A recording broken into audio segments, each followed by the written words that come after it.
Christina?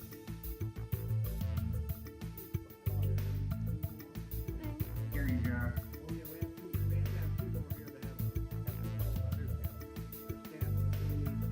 Camille's here.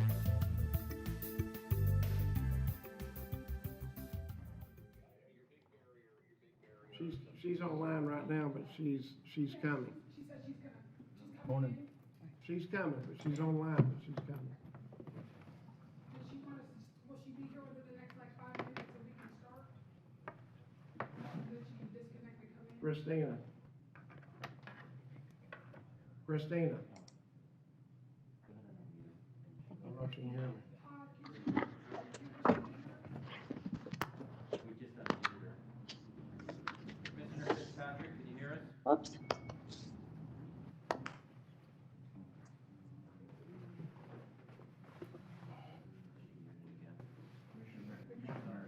Sorry, I got first the wrong call.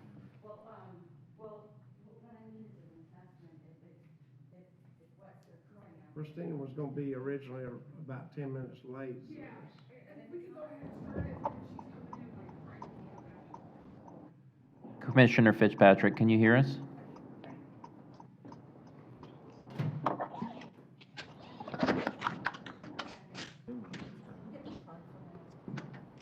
I don't think that's working. We can hear her phone. Sounds like she's making a phone call.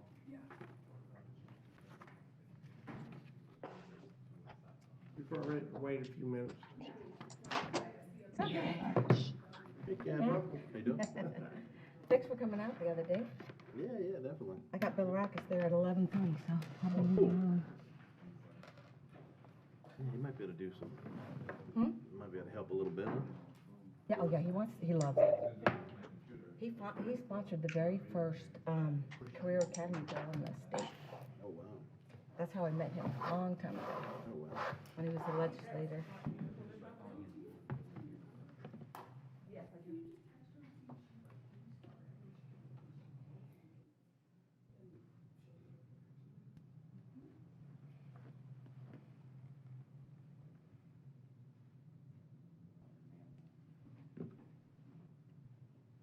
Catherine, I called Andy this morning and told him I understand that he had to move out of his apartment.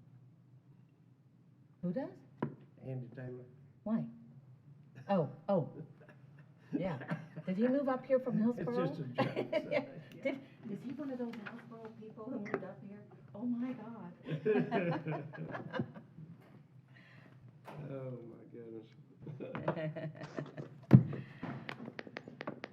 I pick on him all the time anyway.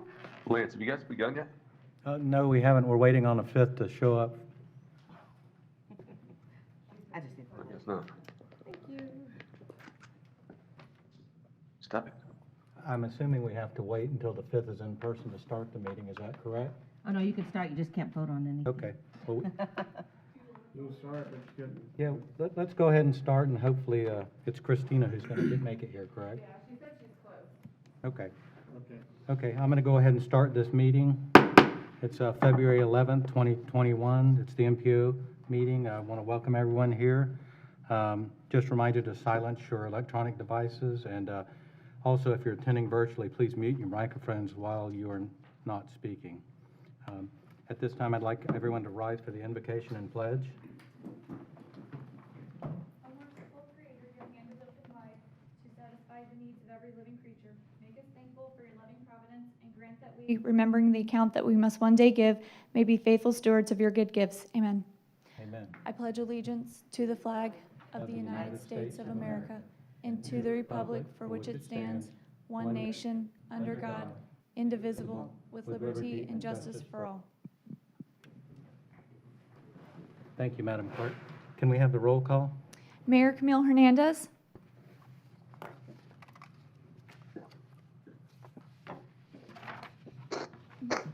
Mayor Camille Hernandez.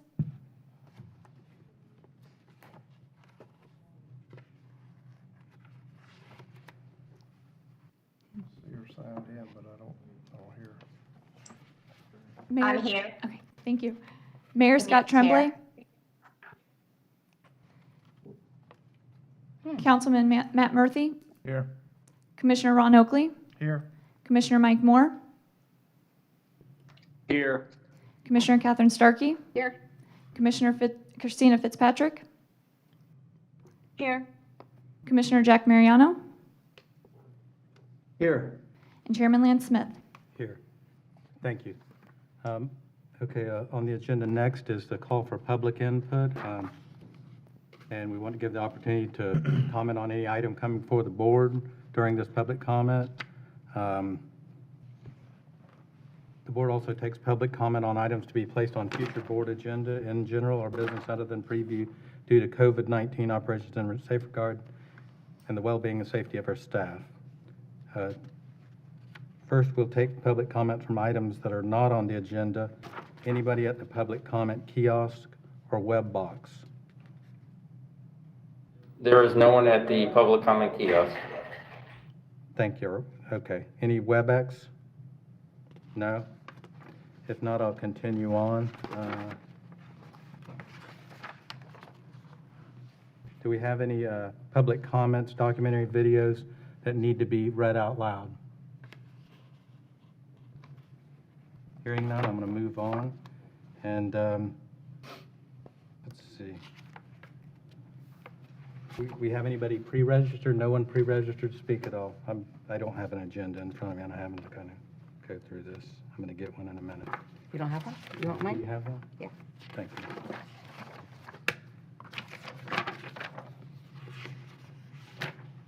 Mr. Chairman, Yes. Jack McCann. I think there's 4 people at the dais. Are there any, is anyone else there? Let me make sure. Is that We're today? waiting on Christina. She's Yeah. shortly gonna be here. Okay, that's it. Okay. Okay, all right, just want to make sure we had 5. Thank you. Yeah.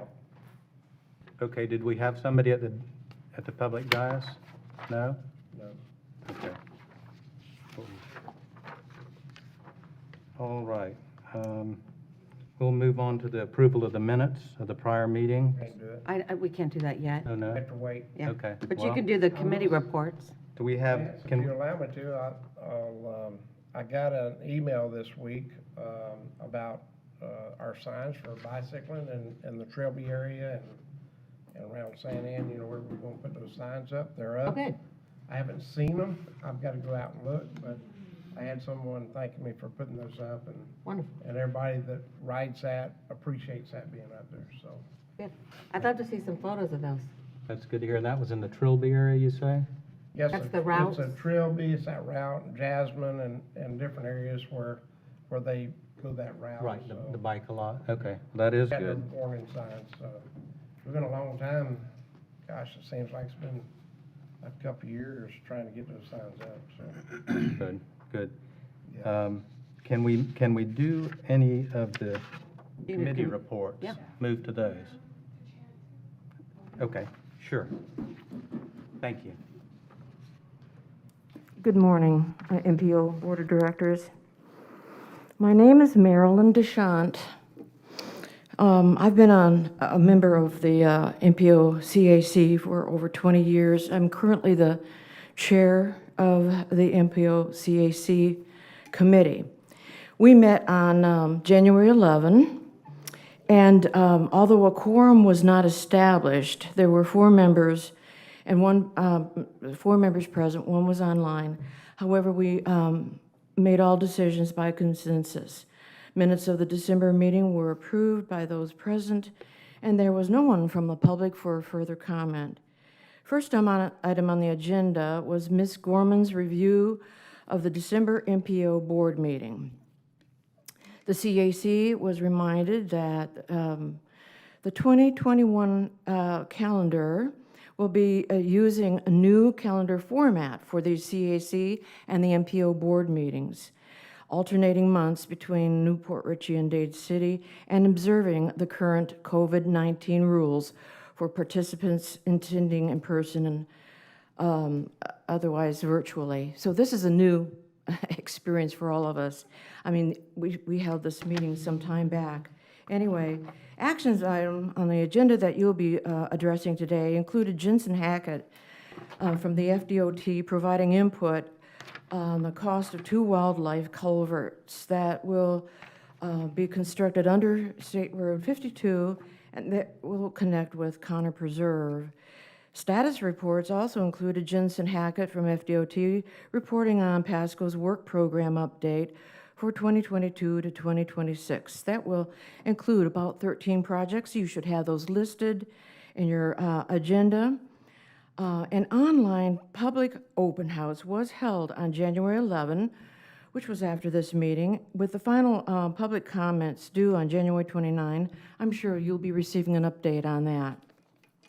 Mr. Hackett also provided a brief report on Florida Turnpike Enterprise work on the Enterprise program. Ms. Gorman also updated the CAC regarding the need for staff assistance and is contracting additional hours to work on outstanding projects. Ms. Gorman noted that with reduced staff and currently a lack of an executive director, she has contracted with both Aecom and is currently working on Vision Zero project, and also Tyndale Oliver will be consulting firm on other projects. Craig Fox from FDOT provided the CAC with information regarding SR 54 feasibility study. Members of the CAC who were part of the 5441 Special Task Force of approximately 2 years ago, and there were 3 of us from that task force on the CAC, reminded that those attending that the selections that were made at that time, after nearly 2 years of meeting, to be considered and taken into consideration through the process that you'll be going through. The 4 possibilities that we came up with are included in your agenda. We were also informed of the virtual meeting regarding Pasco MPO's certification review, which took place after our meeting in late January. I'm sure Ms. Gorman will have information to update you on that. Current CAC membership was discussed among those present. The CAC currently needs to find alternate members that will attend these meetings and, when necessary, participate when the principal member is absent. Current CAC members have been asked to contact their city council for suggestions. Kurt Scheibel, I guess that's Kurt's name, with the county's public transportation system, alerted us to potential upcoming funding cuts that the department will be needing to deal with due to the slowdown in ridership during this pandemic. A final note, the next MPO CAC will be held on March 3 in Dade City, and all members are encouraged to attend as we will be choosing new leadership for chair and vice chair for the MPO CAC. That concludes my report for today. Do you have any questions? Does anyone have any questions for Marilyn? I don't, but Marilyn, great job, and I'm very grateful for your commitment to the I'm citizens grateful of to Pasco do County. this too. For some reason, I've gotten a real attachment to being a CAC member for years. Thank you so much. I appreciate it. Thank you. We do appreciate it, Marilyn. Thank you for coming today to give us that report. All right, and I do want to note for the record that Christina Fitzpatrick has joined us, so we do have the 5th, so we can go ahead and conduct the active business of the board. And the first one would be the minutes of the prior meeting. Has everyone had a chance to review them? Make a motion. Second? Have a motion and second to accept them as written. All in favor, say aye. Aye. It needs to be roll call. Yes. Oh, everything has to be roll call. I'm sorry. So I'm sorry about that. Roll call vote. Thank you. Mayor Camille Hernandez. Aye. Councilman Matt Murphy. Aye. Commissioner Ron Oakley. Aye. Commissioner Mike Moore. Aye. Commissioner Catherine Starkey. Aye. Commissioner Christina Fitzpatrick. Aye. Commissioner Jack Mariano. Aye. And Chairman Lance Smith. Aye. Thank you. Thanks for keeping me straight, too, on that. Our next item, and I noticed in one, did we want to swap the order of this around a little bit? Can somebody help me out? Yes, if we could, Mr. Chairman. Okay, certainly. So what we're going to do first is go to item 4 first. And I'm sure there's a reason that we're doing this. So but it's upon staff's recommendation, so. And just for your notice, on things we have to vote for, if I have to leave at 11:15. So Okay. any things we have to vote on, you know, let's bring those up first. I think If you don't they're- mind, so- yeah. Okay, thank you. Yeah. Thank you, Mr. Chairman. Nectarios Pitos, Planning and Development, Acting MPO, Executive Director. Item number 4 is the General Planning Consultant Contract Extension for Aecom, which will extend the Aecom contract out to February of 2022. And this year, the MPO will be working on a RFP to undertake a new contract with new consultants moving forward. So this covers the last year of the Aecom contract. Does that require board action? Yes. Yes. Move to approve AECom's Second. contract? Have a motion and a second. Any further discussion? If not, may we have the roll call vote? Mayor Camille Hernandez, Aye. Councilman Matt Murphy, Aye. Commissioner Ron Oakley, Aye. Commissioner Mike Moore, Aye. Commissioner Catherine Starkey, Aye. Commissioner Christina Fitzpatrick, Aye. Commissioner Jack Mariano, Aye. and Chairman Lance Smith. Aye. Thank you. Motion passes. The next item is item 5. Thank you, Mr. Chairman. Item 5 is the exact same presentation, except it's for Tyndale Oliver Incorporated. Contract extension out to February 2022. Move to accept the Tyndale Oliver extension? Second. Have a motion and a second for approval. May I have the roll call vote? Mayor Camille Hernandez, Aye. Councilman Matt Murphy, Aye. Commissioner Ron Oakley, Aye. Commissioner Mike Moore, Aye. Commissioner Catherine Starkey, Aye. Commissioner Christina Fitzpatrick, Aye. Commissioner Jack Mariano, Aye. and Chairman Lance Smith. Aye. Thank you. The motion passes unanimously. Okay, our next item will be, we'll go back to item 1, and I believe Justin Hall with FDOT is going to present. Yes, I'm here. Can you guys hear me? Yes, sir. Perfect. Good morning, Justin Hall, FDOT District 7, and just going to go over the TIP amendment for the SR 52 project. It's FPID 256334-4. This project is to add the right-of-way funds for 52, and that also includes the 2 wildlife culvert underpasses on 52. The total cost is $11,487,500. And this amendment does not affect any other projects within the current TIP. And for this amendment, we'll need a motion for approval and a vote. And I can answer any questions if you guys have any. Okay, we do have a question. So this, of course, is going to revolve around trails. And when Bexley came in next to the Suncoast, we tried very hard to find a way for pedestrians and cyclists to get under the Suncoast, and I know that that's not you guys, but one of the solutions was to go in the wildlife critter crossing that goes under the Suncoast, and we were turned away from that because the height was 7'6", and the district really wanted 8 feet, although there are many 8-foot places where cyclists go under roads.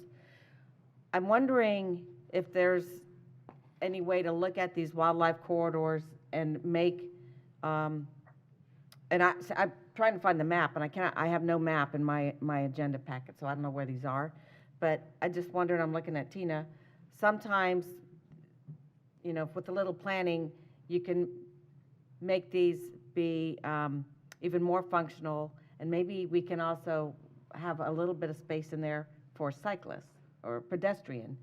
It's much cheaper than doing an overpass over 52. So I kind of want to explore that idea. And Tina, you have any comments? Yes, I have one. Oh. Okay. These are going to be located west of Aaron Cutoff, I believe, on 52, and they go from 4G Ranch over to the Conner property. Well, so it's a good.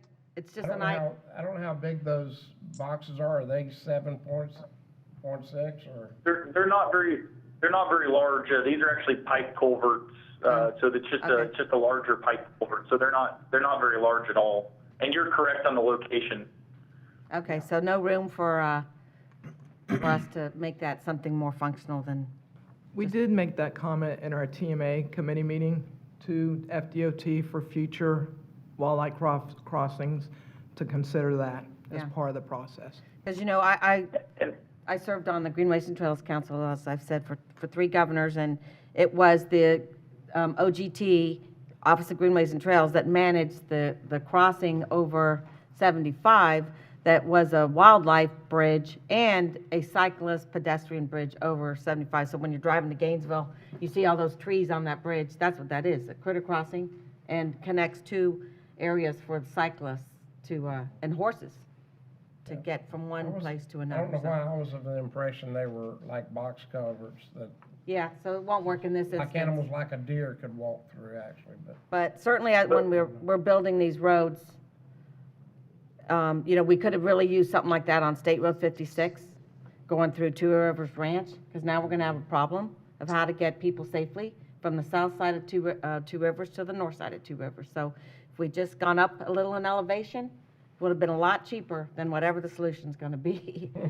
So, all right, with that, I guess I would move approval. Mr. Chairman, if I could, before we make a motion? Sure. Commissioner? Commissioner Starkey, you brought up a great point way back when at State Road 52 and 75 about doing something to have a Yeah. cyclist to be able to go under that bridge as well. And Yeah. that did get accomplished. It delayed the project a little bit, but I think it was well worth it. I think we should take another look at this here. Instead of doing a pipe underneath, maybe there's a big box culvert that will actually allow, a couple of bicycles widthwise to go through it. So I think it is something we should explore. It's a lot cheaper to do it now than it will be later.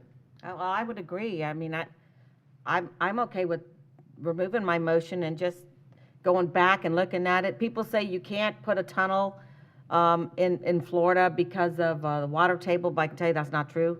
Go to Miami and check out that tunnel.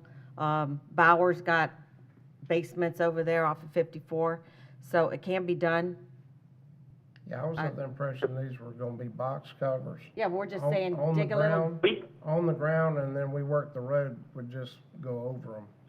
So maybe what we're suggesting is maybe let's look at going a little deeper and putting something, instead of 4 foot, maybe 8 foot? DOT, what do you think? We can definitely consider that. The TIP amendment is for the right-of-way acquisition funds. But we can definitely, I can circle back with the project manager and we can take a look at that. Okay. Okay, great. I think that's what I've described to you is what I was, it's been probably a year ago that they told me about that, and I'm thinking about the wildlife covers. So I was thinking that's what we're gonna be seeing, but yeah, if you look at it with them and see if that's a possibility, that'd be great, so. Yeah. And you made a motion? Well, yeah, and just what Commissioner Mariano was referring to, because we have some new people sitting here, was actually one of my first MPO meeting, I think. They showed us the 75-52 plans when they were redoing it, and you could see they were taking out the old train underpass, and knowing that we had the Orange Belt, we didn't call it that then, it was called the Cross County Trail or something, knowing that we had that coming and the safety issues we have at 54 and 75 and other places of being able to cycle under, the DOT did pause and redo their drawings and added that underpass a little further up. It did cost some more money, but it's going to be much, I think it was a $1 million redo, but that is much cheaper than a $10 million, $12 million flyover for cyclists or whatever other solution could have been. So that is going to be a real addition to the county. And so if we have an opportunity, it may not work here, but let's take a look at it. So with that, I would move to move this forward because it's the right-of-way acquisition. As long as we're, taking a swing at, can we do other things with it as well? I have a motion and a second for approval, and we're understanding that this is just for the right-of-way. We're going to look at potentially enlarging the underpass or whatever you'd call it. Okay, thank you. May I have the roll call vote? Mayor Camille Hernandez. Aye. Councilman Matt Murphy. Aye. Commissioner Ron Oakley. Aye. Commissioner Mike Moore. Aye. Commissioner Catherine Starkey, Aye.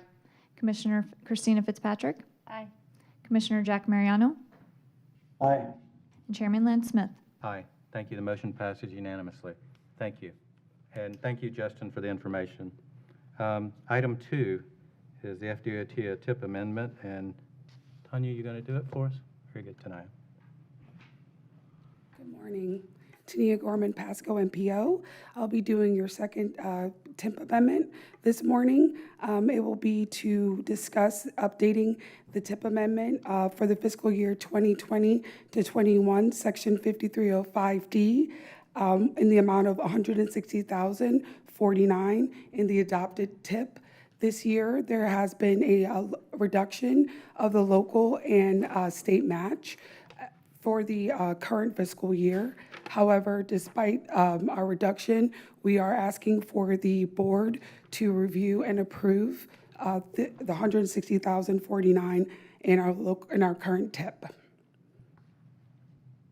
All right. Does anybody have any questions for Tanya? Where's the money coming from again? It comes from the Florida Federal Transit Administration. Okay. That's the current for our FTA grant. Okay, well, if we're getting more money, I certainly would. Of make course, that we always motion. get more money. I'm no dummy. Have a motion. Do I have a second? Second. Okay.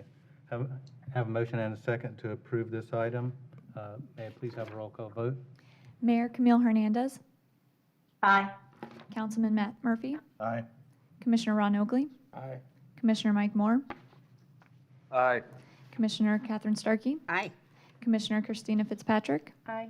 Commissioner Jack Mariano, Aye. and Chairman Lance Smith. Aye. Thank you. The motion passes unanimously. Thank you. All right. We are on, let's see, that was 2. We're on item 3, and an FDOT joint participation agreement. Yes, Are you good gonna have morning. tonight? I'll just stay up here and do this. It's Very similar. We're amending our Unified Planning Work Program to receive the Federal Transit Administration funds with the $169,049 into our Unified Planning Work Program. Subsequently, we had to complete a joint participation agreement with the Federal Transit Administration and reflect those documents in our Unified Planning Work Program. We'd like to ask the board to review and approve our UPWP amendment and the joint participation agreement. The proposed and original tables are in your packet for review. All right. Does anybody have any questions for Tania? Hearing none, I'll entertain a motion. I move. Second? Have a motion and a second for approval. May I have the roll call vote, please? Mayor Camille Hernandez, Aye. Councilman Matt Murphy, Aye. Commissioner Ron Oakley, Aye. Commissioner Mike Moore, Aye. Commissioner Catherine Starkey, Aye. Commissioner Christina Fitzpatrick, Aye. Commissioner Jack Mariano, Aye. Chairman Lance Smith. Aye. Thank you. The motion passes unanimously. Thanks Thank you. again. All right. We've already done items 4 and 5, so we're moving to 6, the CAC at-large appointment. Thank you, Mr. Chairman. Nectarios Pitos again. Item 6 is the requesting approval for Mr. Mark Sophia to fill one of the at-large Citizen Advisory Committee vacancies at the December 10, 2020 MPO board meeting. MPO board members requested additional information regarding this candidate. This information was provided in the packet for this meeting. Mr. Sophia was recommended to the CAC committee by Mr. Clint Wynn, which is the representative from District 4. All right. Does anyone have any questions on this item?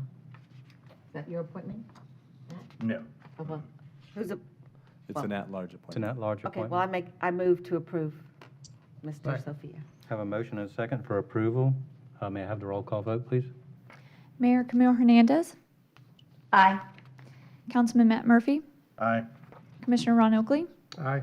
Commissioner Mike Moore, Aye. Commissioner Catherine Starkey, Aye. Commissioner Christina Fitzpatrick, Commissioner Jack Mariano, Aye. and Chairman Lance Smith. Aye. Thank you. The motion passes unanimously. All right.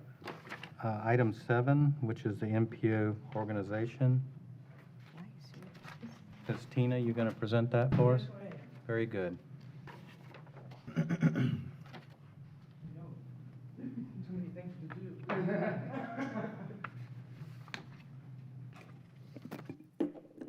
Good morning, Board. Tina Russo, Active Transportation for Pasco MPO. So the highway safety performance measures, we're required to do this every year, and it's in reference to our FTA and our Florida Highway. And it's required because we have part in the Fixed American, what we call the Fdat. These performance measures are all of our public roads, and they include the number of fatalities, the rate of serious injuries, the rate of serious injuries based on miles, and also the non-motorized fatalities and serious injuries, which are our bicycle pedestrian stats. So next slide is me. See if I did this right.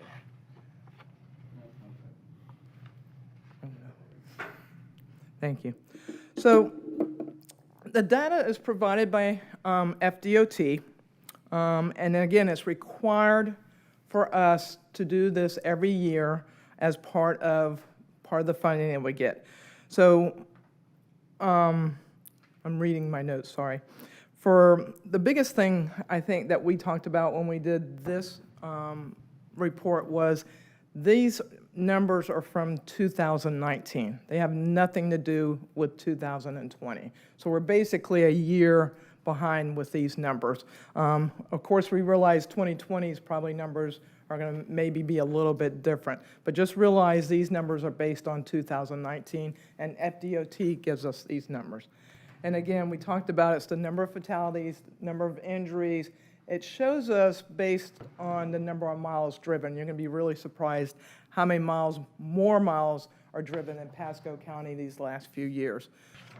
Next slide is me. Again, that's provided by FDOT.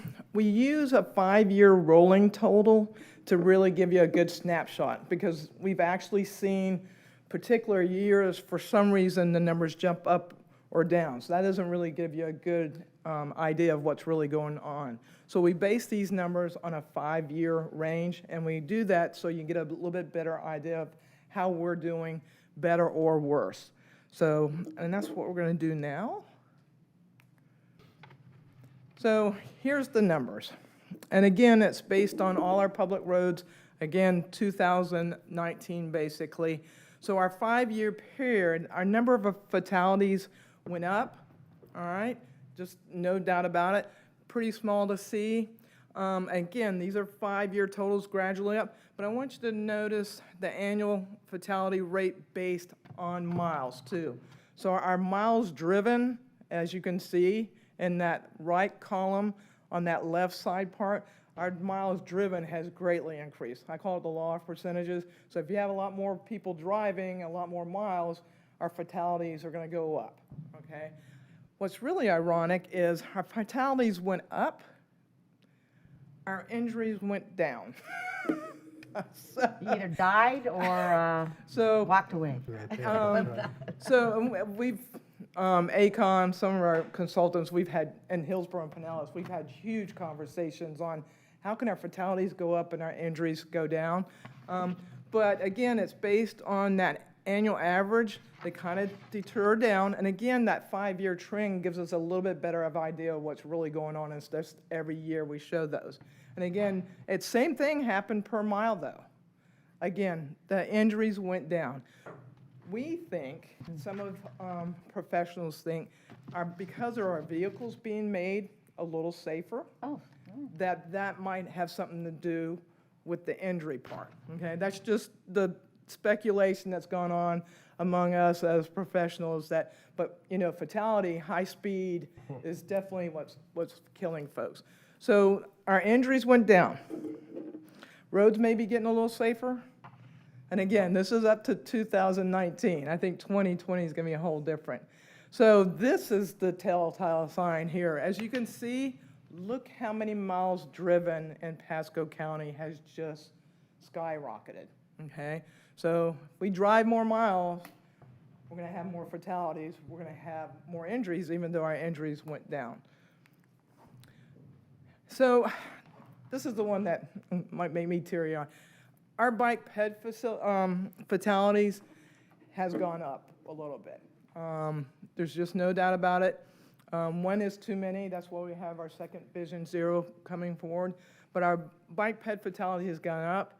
When we get into doing our Vision 2 and our active transportation plan and future presentations, our pedestrians outweigh how many bicycles are killed. So that number, a lot of our pedestrians is like 2/3 the number of the bicyclists killed. And again, one death is just too many. But our bike ped have gone up based on that 5-year period as well. So this gives us a summary based on the state compared to us. Again, we went up, and it's on that 5-year average. We went up. That baseline was 86.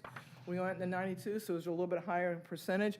But again, a lot of that's based on the miles. You look at the 6.2, we had 1.5% more miles driven.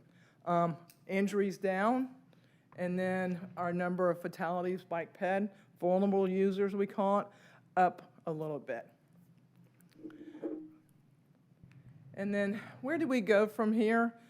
This is a report that you guys need to adopt that we've done, basically. We went from 87 to 92.2 since the last report. Again, this report's based on 2019.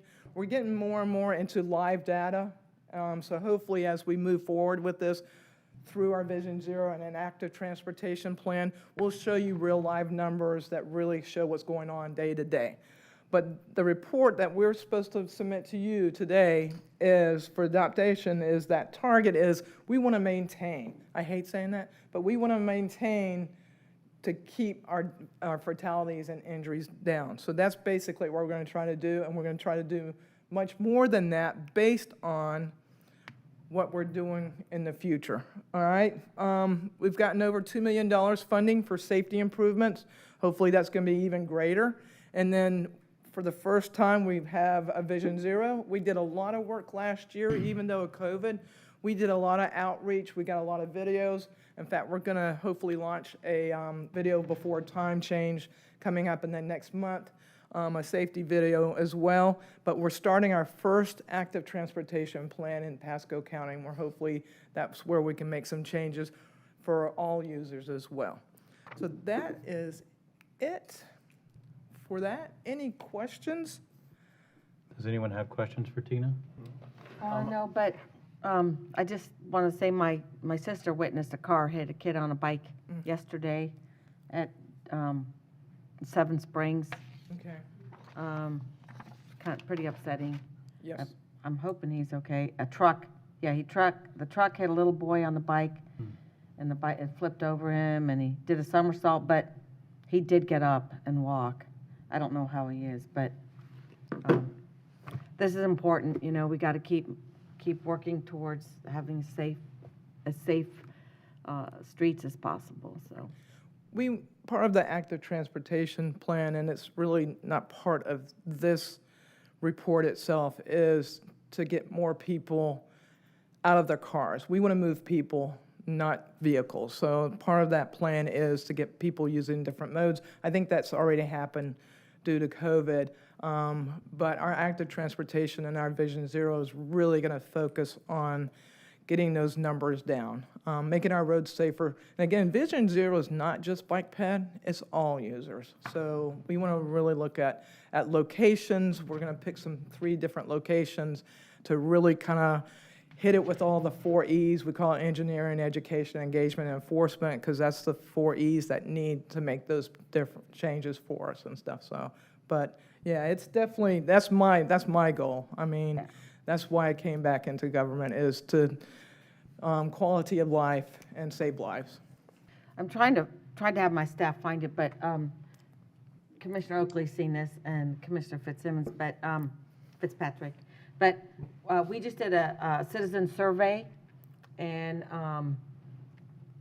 the numbers for, I'm sure it's online somewhere, but the numbers for our citizens for bike, what was it, the bike and ped? I wish I could remember the category that it was called, but let me just say it was up 25% their The use? satisfaction with Oh, sorry. cycling and bicycle trails availability. I guess, is that the right corridor? Right name? That's unbelievable. They say when you have a double-digit move, like 10, that's really good. And in the county, we went up 25 in that category, so that was amazing. Great job, Tina. One question, I mean, I know it's your opinion, for the 2020 data that's coming, are you expecting it to be a drop, or just because people have been home more, or? So we have actually live crash data that we can look at. I mean, it's pretty much, you have to remember, these numbers come from crash reports. But we have something called Signal 4 that I can actually pull up the crashes almost day by day. It takes a while for them to get input, but based on the crashes that we've been looking at last year, it's pretty close to the same. We know that people are driving faster, unfortunately, because there are less people on the road. Our enforcement's changed, and that's what Vision Zero really looks at. We try to look at all those factors, crash types, people driving faster, to figure out how best to get those numbers down. So, Thank you.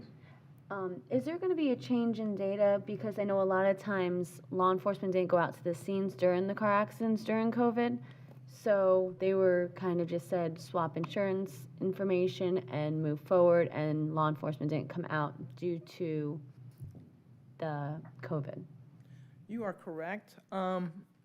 And again, because this data is based on crash reports, we have to use that. Now, with the technology coming about with streetlight encounters, and that what we're looking at gives us different data from your cell phone and from other ways, we're hoping that even your car is telling us if you're braking too hard and all those things. So we're hoping that future data and future technology, we can get even a better understanding. Because they say it's the near misses from technology that really tells us how best to proceed with our roads and our education and enforcement.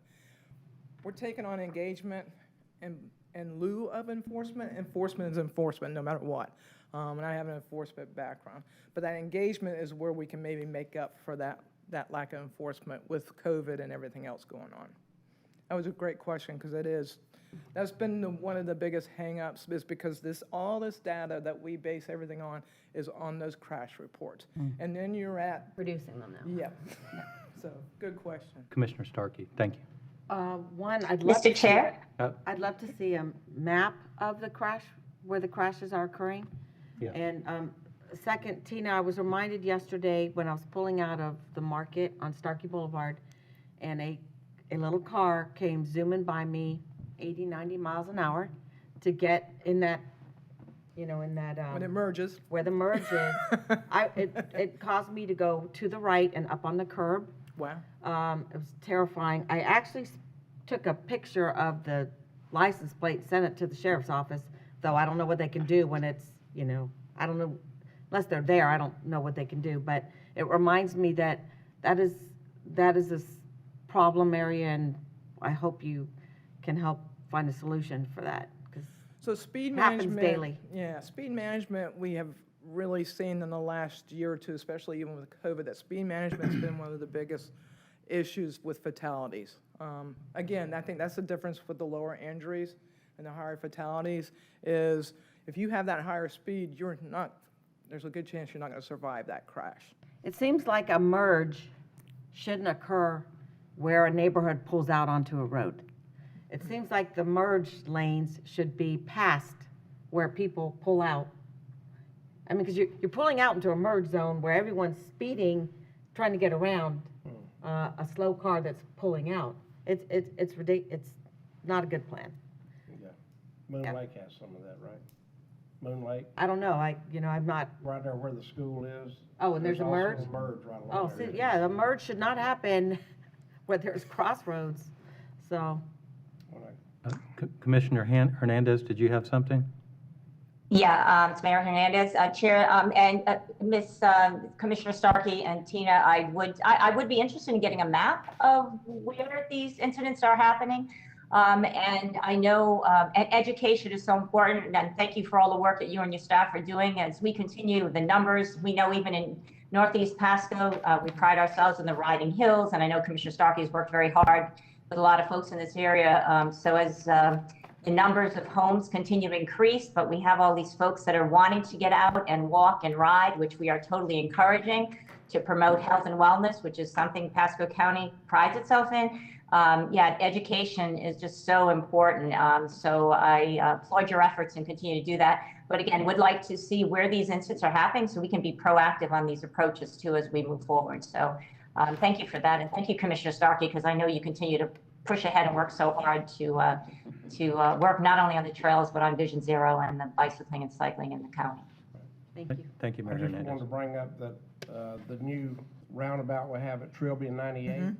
I keep hearing great reports from the public that live near there that at first said that was going to be terrible, it wasn't going to work, it was going to create more accidents. I'm here to tell you they're calling me back now, taking their words back because they said it's a lot safer, traffic is moving, we don't have those situations where fast traffic coming through that interchange. So the roundabouts help. So we have several of those roundabouts coming around the county and on the east side. Curly, I think there's going to be, I know of 4 or 5 that might be right on Curly Road. So when that all gets developed in 4-lane, they're going through roundabouts, they're going to be slowed down. So it'll be great. I mean, some of those coming about to really safety is first in those. So. Well, as a cyclist and I ride on the road, I much rather have a roundabout than an intersection any day of the week, because I can really communicate and take my spot and let people know where I'm supposed to be at. Then an intersection, you got too many movements making right and left. With a roundabout, you have those designated lanes so you know who's doing what, especially there if were you several communicate. crashes and fatalities at this particular roundabout before, and I don't believe any of that's happening I mean, now. before the roundabout. Before the roundabout. Before the roundabout came, yeah. Very rare to There's have a lot of fatalities. a fatality in a round. I don't know if there's ever been a fatality in a roundabout. Might be a crash, might scrape 2 cars, but it's not going to have a fatality. And I don't want to say I told you so about Starkey and Alico Pass, but you know, we couldn't get our roundabout there. But I'm glad they're going everywhere else. What brings to my mind a road that we just approved. And I didn't want to hold it up, but you know, we've got Angeline coming, great project, very excited about all that. I'm concerned about the road pattern. I would have preferred to have 2 lower speed roads going up there like we did in Starkey Ranch than 1 high speed road. And I'm wondering if we can't look at modifying that plan so that it includes some roundabouts to slow that traffic down or make something, you know, I think we need to think about that road and slowing the speed down. And I would imagine that community is going to want to be a golf cart community like so many of our areas do. And if you have a road, over 35 miles an hour, you're not going to be able to cross it on, ride a golf cart around it, right? If So- their plans, I think they made some accommodations. No, I think that speed is not a 30, I think that road's designed for a higher speed. I think so, Sun Lake. So just some thoughts before we build it. Let's think what we can do to make it make sure they get the kind of community that people want today, which is walkable, rideable. They don't have to drive to work. They could golf cart, skate, whatever. But not if we put a high-speed road going through it, cause problems. So. Anyone else? Tina, we appreciate the information, and I know we need to adopt the numbers that you've just given us as well. Correct. Move to approve Tina's report. A motion and a second for approval. May I have a roll call vote, please? Mayor Camille Hernandez. Aye. Councilman Matt Murphy. Aye. Commissioner Ron Oakley. Aye. Commissioner Mike Moore. Aye. Commissioner Catherine Starkey. Aye. Commissioner Christina Fitzpatrick. Aye. Commissioner Jack Mariano. Aye. And Chairman Lance Aye. Smith. Aye. Motion passes unanimously. Thank you. All right, item 8, the Aecom scope. Thank you, Mr. Chairman. Carlos Pitos again. Items 8 and 9 have to do with what Tina briefly recalled in her previous presentation, which is the active transportation plan, also previously known as alternative transportation plan, also previously discussed as a bike ped plan per se. The two items 8 and 9 before you today are task orders, or work scopes rather, for Aecom and Tyndale Oliver and Associates. In the Aecom, which is the item 8, which is the one that's actually in front of you right now, the Aecom work scope is essentially to identify a strategy and schedule for public engagement throughout plan development. It's going to assist with the actual plan development, the recommended schedule, prepare draft templates for how the plan should be put together, and also prepare the next steps. It's essentially the strategic approach for how to put together the active transportation plan, which is something that the county has not had in more recent times. And so that work scope or that task order is going to be about $49,000, maybe $49,971.25.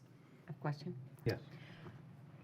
So our conversation that we just had about Sun Lake Boulevard, I'm wondering if it's the role of the MPO to give some policy direction when we work on our road network and so it would be my recommendation, if it is, to ask them to consider that when we're designing this road network, that we take in mind these pedestrian and cycle users and golf cart users as we're designing new roads, because we could not be really ending up with what we want. And so I'd like to suggest that we make that a policy decision as they do planning going forward. Is this the right place to mention something like that? Well, certainly when you're developing a plan, there'll be recommendations and policies established within that plan. And our understanding is that this plan is going to take a lot of cue from the long-range transportation plan. So there'll be a definite dovetailing of the two documents. So you'll be able to make recommendations and potentially set policy as well in these documents. But the MPO can have its own policy and pursue and work with just the various jurisdictions that are participating in the MPO to follow that policy. Well, I think it's a good idea. You know, if we had thought about, if we had had something like this when 56 was being built, we could have had them go up a little bit in a few places and put underpasses very cheaply while it was being built. So I think, you know, we need to be smart about making sure we're building what we want and not having to come back in and retrofit expensively. That is definitely a good I would make that point. in a motion. You move approval of item 8 Yeah. with the noted With comments. with the noted comments. And that will go for also item 9, which you said is basically the same thing?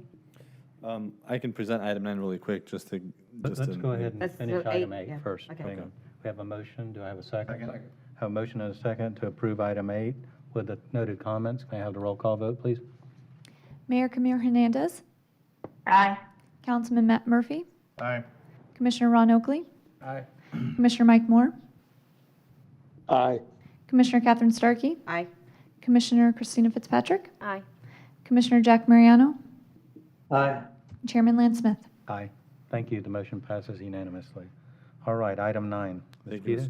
Thank you, Mr. Chairman. Item 9 is also a work task order with Tyndale Oliver and Associates to do the active transportation, or rather to participate in phase 1 of the active transportation plan. This will include available data sources, data assembly, demographics, data gap, data collection, GIS mapping, crash data analysis, technical memo development, review of comprehensive plan, and right-of-way preservation with standards. This is essentially the tactical understanding of what information we have ahead of the plan formation. Together with item 8 that was just approved, we are essentially having 2 consultants operating 2 parts of a project at the same time. We're hoping to be able to finish with phase 1 by end of June, so that we can prepare and actually do plan development beginning in August of 2021.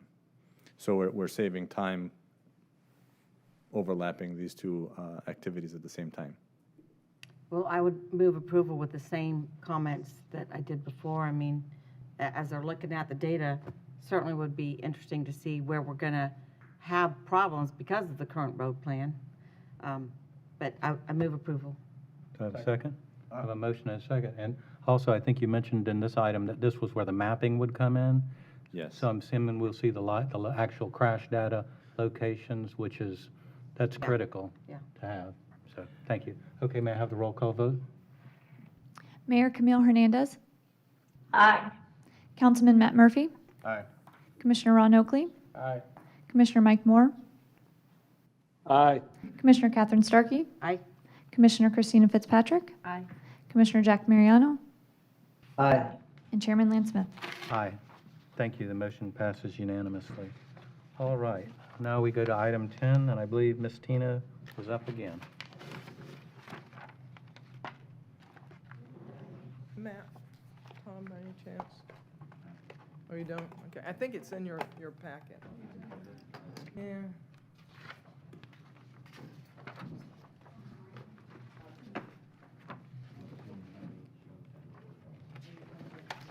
So I think it's in your packet. We have, FDOT has a non-motorized count program that they do. It's short-term, I mean, very short-term. It's like a 2-week program, but they give us 5 different counters that we can put out wherever we think best, and then we take counts for 2 weeks.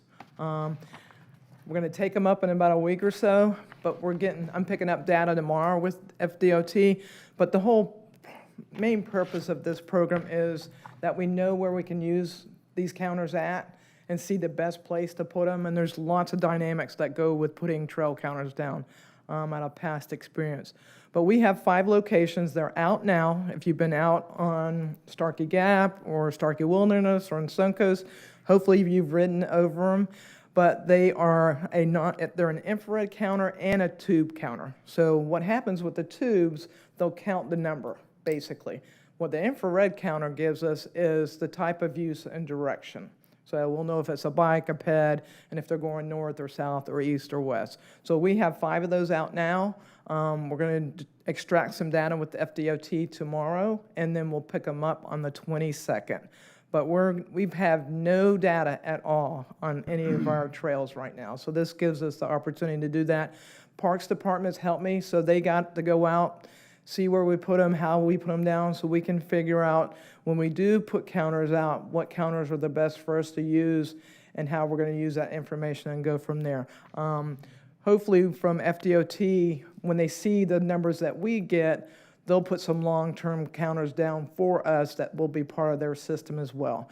Right now, there is a counter at Suncoast just north of 54 in the trailhead. It is a long-term counter. It's a streetlight counter, solar, infrared. It does a little bit of everything. So we're hoping to get more non-motorized counters out of this program, but hopefully I'll have some numbers for you in a few weeks based on this 2-week count that we got at these 5 locations.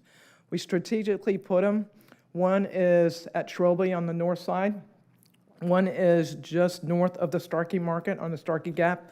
I wanted numbers north of 54, and I wanted numbers south of 54, just to see how many people are going across 54, hopefully. We have one at Starkey Wilderness Park as they go into the park. Then we have one just north of Starkey Wilderness Park at Suncoast Trail. And then we have one north of 52 at Suncoast Trail. I want to see how many people cross 52 on the Suncoast Trail. So hopefully that counter or capture those numbers for us.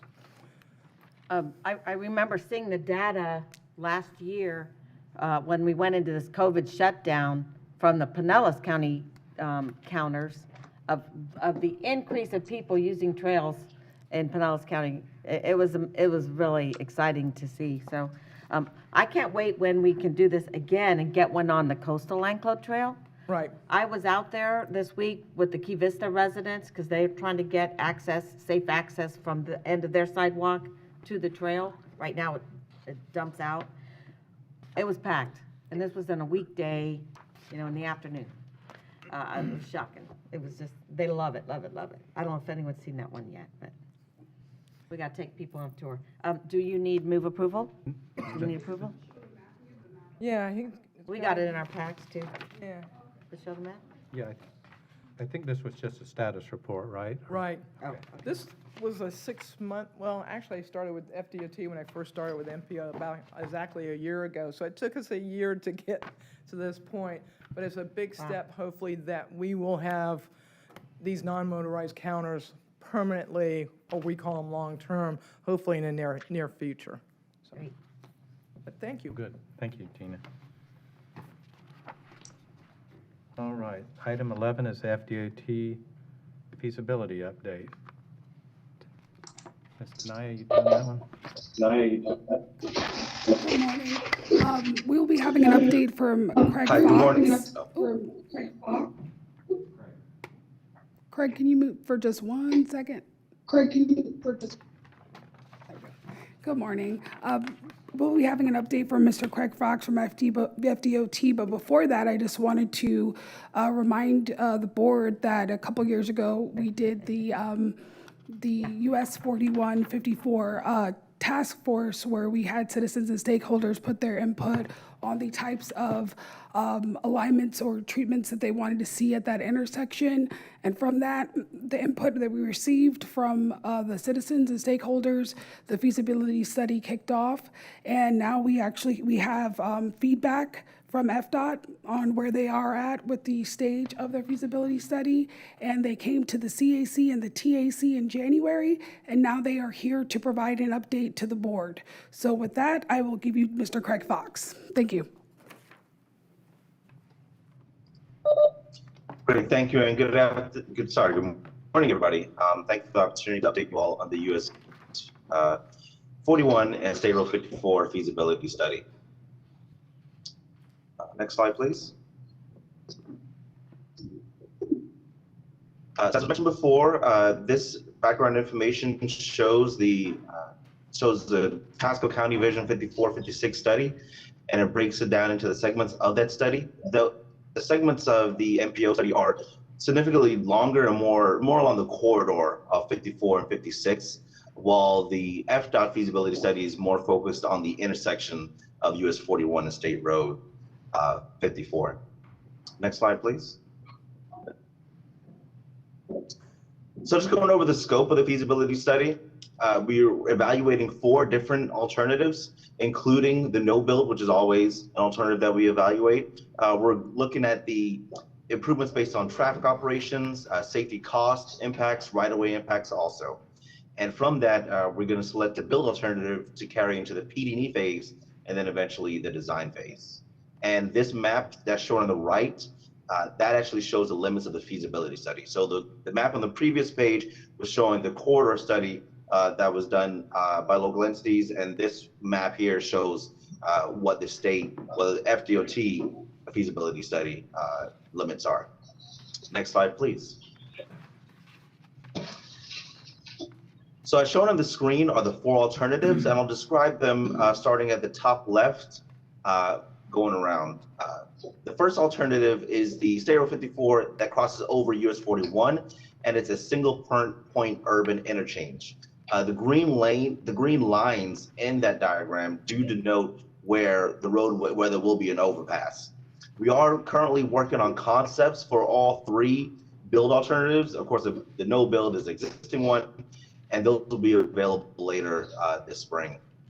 The second alternative is a parallel flow interchange, and the PFI along with alternative 3 both work in a similar fashion of kind of separating those left turns out that increase the efficiency of the intersection and also increase the safety of the intersection. So alternative 2 is a parallel flow interchange alternative. And in this alternative, the only one thing to note is that it does not have lanes going over US 41 in this alternative. For alternative 3, that is a continuous flow alternative. This one does include lanes going over US 41. And like I mentioned before, it also includes displaced left turns, which separates those left turn movements to improve the intersection operations and also increase safety for motor vehicles. Alternative 4 is an alternative that we always consider when we're doing traffic analyses, and this is the no build alternative, so basically what's existing today. This alternative, just to note, this alternative does include the recent turn lanes that were added at the intersection. I think they just completed construction, not last year, just the year before. Next slide, please. So what's shown on the screen now is the schedule of the feasibility study. We are reviewing the Project Traffic Analysis Report, or the PTAR, that's currently under review. We have the second and final phase under review. Next up in April, we'll have an alternative matrix, concept plans, and also the technical memos will be being prepared. That alternatives matrix will look at all the different aspects. So we'll look at the traffic, it'll look at the right-of-way impacts, cost estimates, and it'll be a quick and easy way for us to evaluate all the different kind of high-ticket items in relation to that. Next, we're looking to update the task force in May of this year. And finally, we'll have an alternative public meeting of the summer of 2021. And next, we'll talk about the overall project study.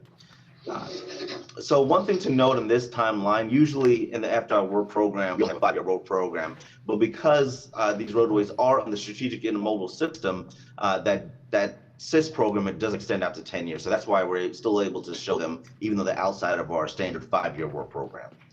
So the PD&E phase, we're looking to start that this year, going from 2021 to 2022. And then the design phase will pick up from 2022 to 24, right-of-way acquisition, 25 to 26.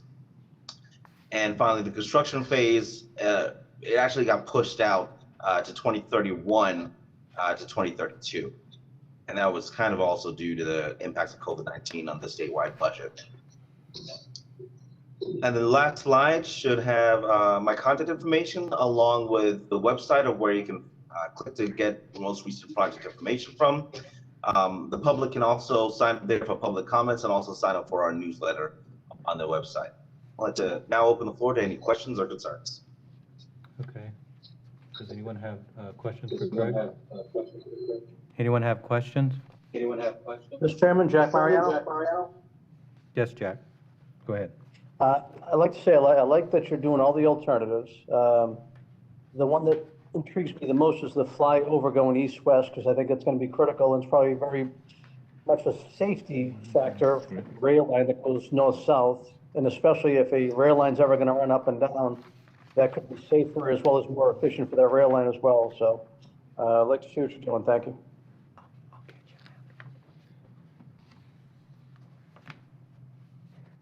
Okay. Any more questions? I'm sure we'll have much more as this develops. Yes.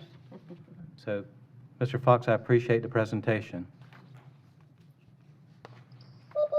Thank you. Have a good day. You too. I missed an item. It's the Pasco County Public Transportation, PCPT, a report on that. And Mr. Pitos, who was going to give that? I will be doing that. Kurt Scheibel, Pasco County Public Transportation There he is. Director. Good afternoon, members, commissioners, and such. One of the things I wanted to make sure I clarified a little bit. I believe Marilyn said something about cuts and so forth. What we're looking at is PCPT has experienced a really sharp decrease in our revenues. As an example, last month we collected about $28,000, $28,433 exactly in revenues, compared to last year, it was up in the $50,000. And we're seeing this drop in our revenues, and that's actually having impact on what we can we use that a lot for local match. So I'm sorry if there's any confusion on that, and if you want some more information, I'm sure I can get it to you. But we're looking at leveraging our CARES Act funding to help make sure that we're meeting those shortfalls and maintaining our levels of service throughout the year. And of course, we're right in the middle of the budget season, and we're working on those with the going through all the information needed on that one to make sure we're maintaining what we're doing.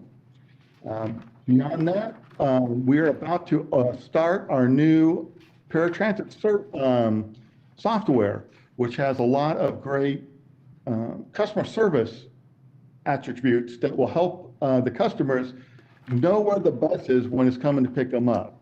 And they'll be able to, they'll actually be able to get a notice when the bus is on the way to pick them up, and it will give them a pretty accurate time. It'll either do it by either text message or a phone call or an email that's customizable by the customer. We're really excited about that, and we're really thinking that's going to help make our service a lot more efficient and be able to transport more people faster across the county. Beyond that, I'm open for any questions that anybody may have. All right, does anyone have any questions for Kurt? Kurt, we appreciate the presentation and thank you for continuing to update the system. Oh, wait, hold on a second. No, I don't have a question for Kurt, but I have 2 minutes, and I did want to bring up an important thing before I leave. Okay, Kurt, we appreciate the presentation. Thank you. Thank you. I've got to go, but some of you may have seen the bill that was filed by Senator Brandeis on eliminating T-BARDA. I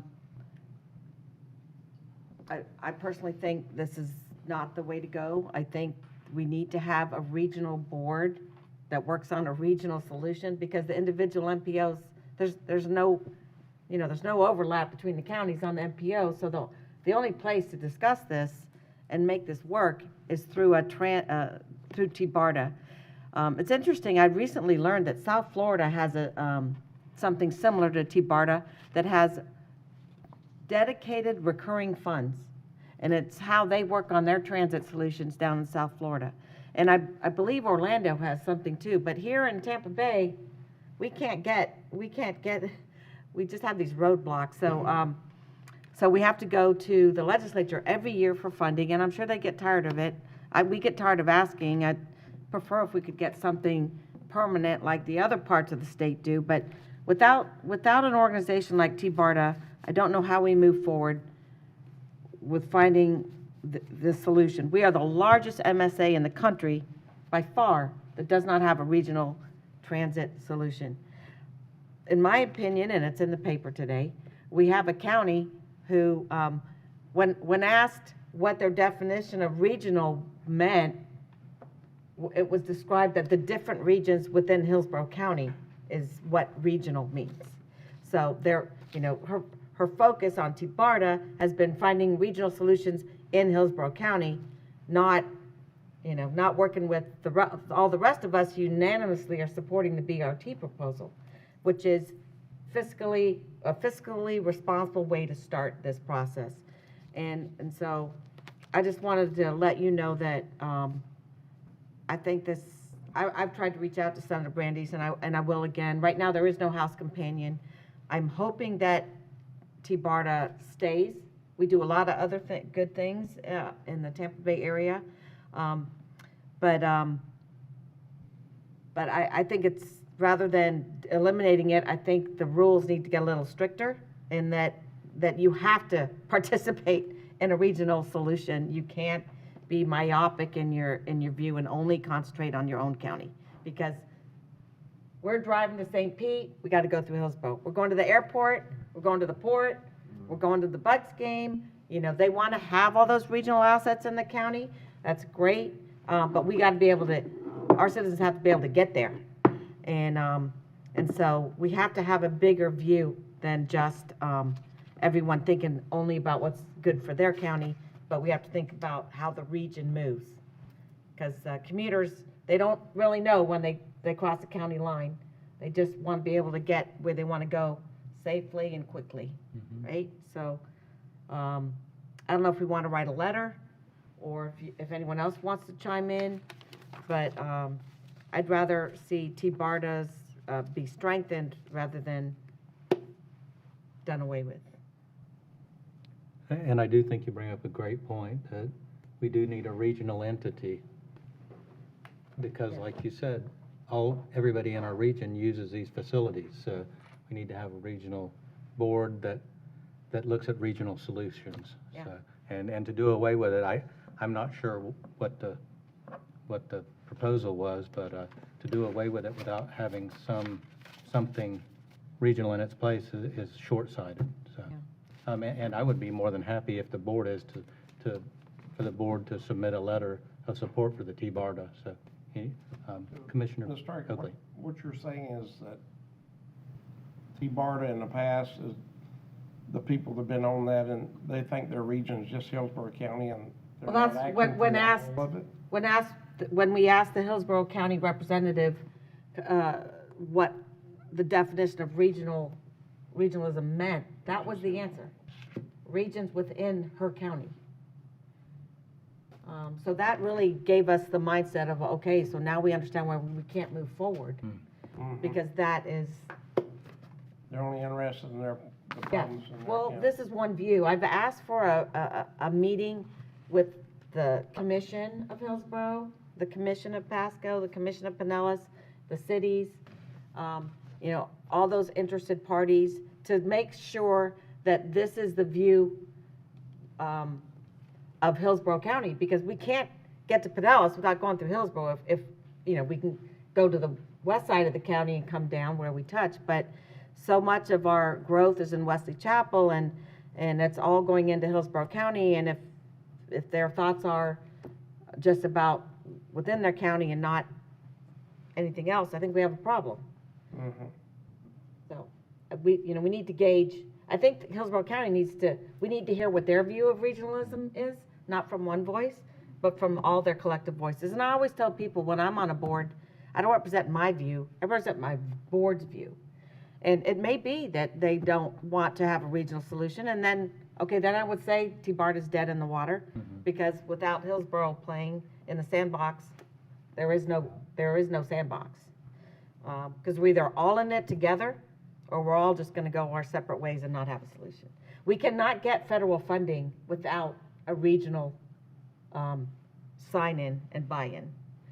So I gotta go meet Congressman Bilirakis, but I would appreciate if this board would write a letter. Yeah, and what is the board's pleasure on this? I agree. I think that'd be good to start as a letter. Okay, well, are we in agreement and consensus that we could send a letter of support for the T-BARTA? But I think obviously the point's been made that we need it to look more regionally than it seems that it is, you know? Yeah, I would say, well, I'm not a good crafter of letters, but it's two points. We can't have a regional solution unless everyone's, you know, at the table. But there is no way to have that table without T-BARTA, Right. yeah. Well, do you want, why don't you find somebody to craft a letter and we can distribute Well, it? yeah, our And- staff can work on that letter. Okay, very good. Okay. All right, you don't have to vote on anything else, right? No, ma'am. Thank you. Bye, everybody. All right, we do have item 12, and I think, Tanaya, you're going to present for us? Thank you. Mr. Chair, Yes, I'm sorry. I'm sorry. My aide is on. I actually had a meeting at 11. Okay. I can't. Yep, sure.